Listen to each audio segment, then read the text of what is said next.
Hi everyone, I'm Ramya, dietitian from Healthy Life Clinic. As it is we've received a lot of queries about losing weight in this lockdown season. Many of us have a problem with losing weight, and most of us equally have problems with gaining weight as well. As it is, we have understood that once we do things to lose weight, we find it difficult to maintain ourselves. So the commonest issues that we have is not with the actual weight loss, but with keeping our weight as it is to maintain ourselves in a healthy way. So some of the pointers that I would like to address is on what factors will make us gain weight. What is the real reason that we tend to gain weight so quickly in spite of continued efforts that we put into lose the weight. So those of you who do have a structured eating pattern or who are following a particular exercise routine, find that after you've changed your lifestyle, you tend to gain weight. So some of you might have trouble with following that particular exercise routines or eating in a particular way because you're at home mostly now, and because of that you tend to burn less calories. So with this kind of a change, it is quite a task to actually count or calculate how much food you need to take in and how much of exercise you need to be doing to keep your weight as it is. So if you are a beginner to weight loss and you need to try something to you decided that it's about time that you did something about the weight that you're gaining, the first few things you need to take into account is the timing of your meals. Just because we are at home mostly doesn't mean that we fall into a pattern of waking up late and eating our meals late. So inevitably that adds on to our weight gain as well. So having that in mind, make sure that no matter what the time of the day is that or what your activities are, you stick to a regularized eating pattern, a meal pattern. It should be regular. So whether you're hungry or not, or the other circumstances should not be accounted for. What needs to be taken into account is the fact that this is a particular time that you sit down to have your meal and you try your best to maintain that. So if we are starting with that, it'll be easier to follow the other steps through. So having said that, let's say you're not an early riser, but probably you have breakfast by say 8 or 9 o'clock. So that's fine. Within the next 12 hours, you need to make sure that you finish all your meals. The latest that you can have dinner would be about say before 7 or 8 o'clock. So the earlier your dinner timings are, the easier it will be for you to do something about your weight loss that you have planned, your whatever routine that you have decided to follow through. So if on average you're someone who has gained say 3 to 4 kilos, that would be the ideal time to figure out that it's about time that you have to do something about the weight gain. Because once you let yourself gain up to 10 kilos or more, it becomes more difficult to lose that weight. So starting at an earlier stage, catching the fact that you're gaining weight rapidly and taking measures to do something about it at an earlier stage would be the most ideal situation to help you to lose that weight. So once we've corrected our meal timings, the next thing we need to look at is to see how much of what nutrients we are consuming or what our calorie intake is. Calorie counting does help in making sure how much of food goes into your system, because how you lose weight is that what you take in, if that is equally utilized in terms of energy expenditure, then your weight will be balanced. You will be able to maintain your current weight. But if you need to lose weight, then you need to create an energy deficit. And by that, what we mean is you eat less or you exercise more in such a way that you tend to burn the extra calories or burn the extra kilos in terms of energy and lose that weight. So it's not necessary that you need to always step up on a scale and see the numbers changing and be worried about that, because the shift in the weight could be due to because of fluid gain or fluid losses, or it could also be a change in your muscle mass. It's not necessarily telling us whether you've lost the fat or not. So to measure that, you would probably need an inch tape. Measure your waist circumference in centimeters and try to follow an exercise routine and an eating pattern that would help you to lose inches off your waist and your hips. So once we correct the fat deposits and we do some exercises to alter that, then the overall weight will also shift and weight will come down. So having taken care of the time at which you're having your meals, that's the first thing that you need to look into. And the next thing is the composition of your meal. Each of your meal must be balanced. That is, whether it's your breakfast, lunch or dinner, each of it should be balanced in such a way that it is high in fiber and moderate amounts of carbohydrates with equal amounts of proteins and fats. So by this what we mean is a standard breakfast option would be, say, something like half cup to 3/4 cup of boiled pulses, which gives you protein plus required amount of fiber and your carbohydrates.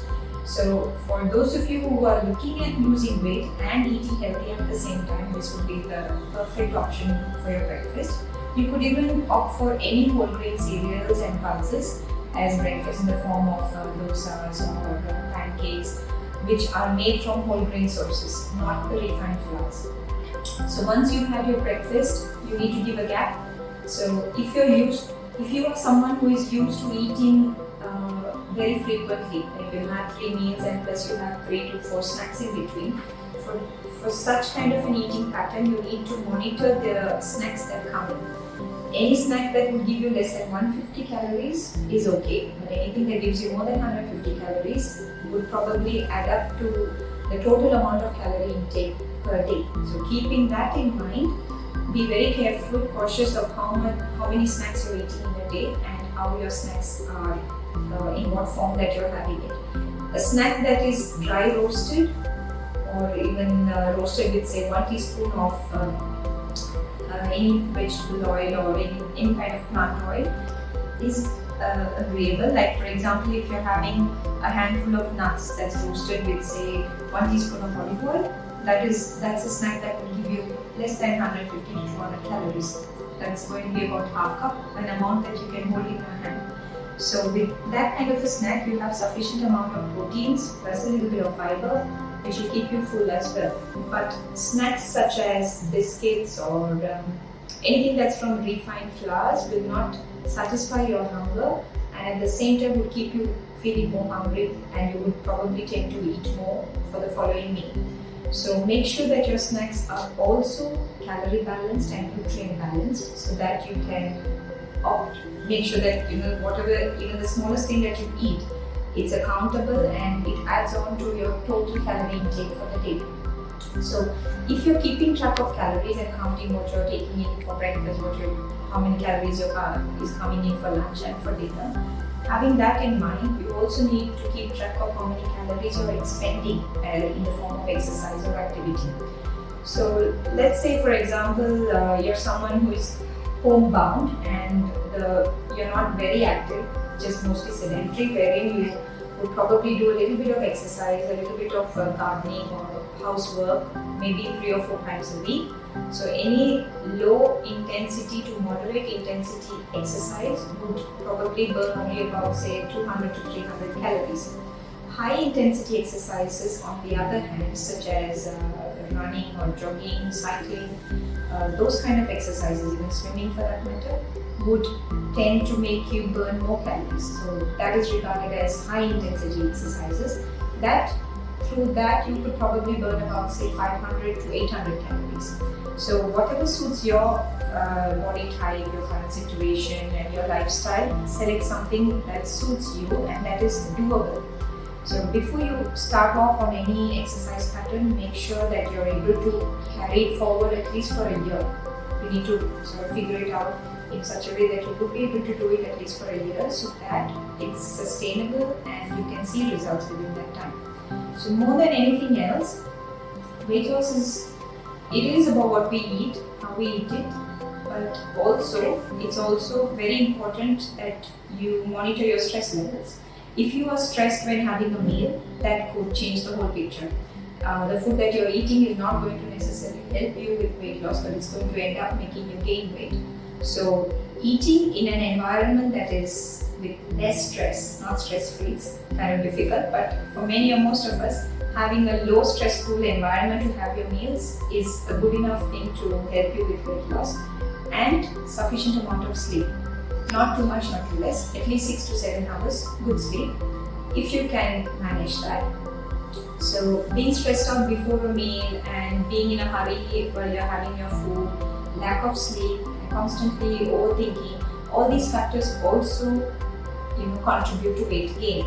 So you have to consider these factors, and not only the quantity of the food, the type of a meal that you're having, or the type of exercise that you're doing. Generally, we say that with exercise you sort of release your stress, you get into a happy mode kind of a system. So use the exercise to sort of elevate your mood, to keep you in a happy place, so that whenever you sit down to have your meal, you still are in a good mood, and the positivity of the exercise through the day should help you with your weight loss. So it's basically a threefold function: the way you're stressed out or not, whether you're doing your exercises regularly or not, and whether you're monitoring your food intake. So all these three factors have to be given thought to before you start on any kind of a weight loss program. With all this, this is just a starter kind of a thing. So these few pointers should sort of help you to decide which way you want to go with your weight loss. And given our situation now that most of us are at home and we find it a bit difficult to go out and do exercises or buy different things at different timings, being given this restriction, use the time productively and effectively to get your weight down. You don't have to necessarily say that because I'm at home I'm gaining weight. We definitely can do something about it. And with that, Healthy Life Clinic also offers services via online, where we can help you to help you answer all your questions on weight loss, and you don't directly have to come out of your home. Within the comfort of staying at home, you can lose weight and stay healthy. So I hope you found this information easy and informative, and maybe if you have any other questions, do write to us or call us at the clinic. Thank you for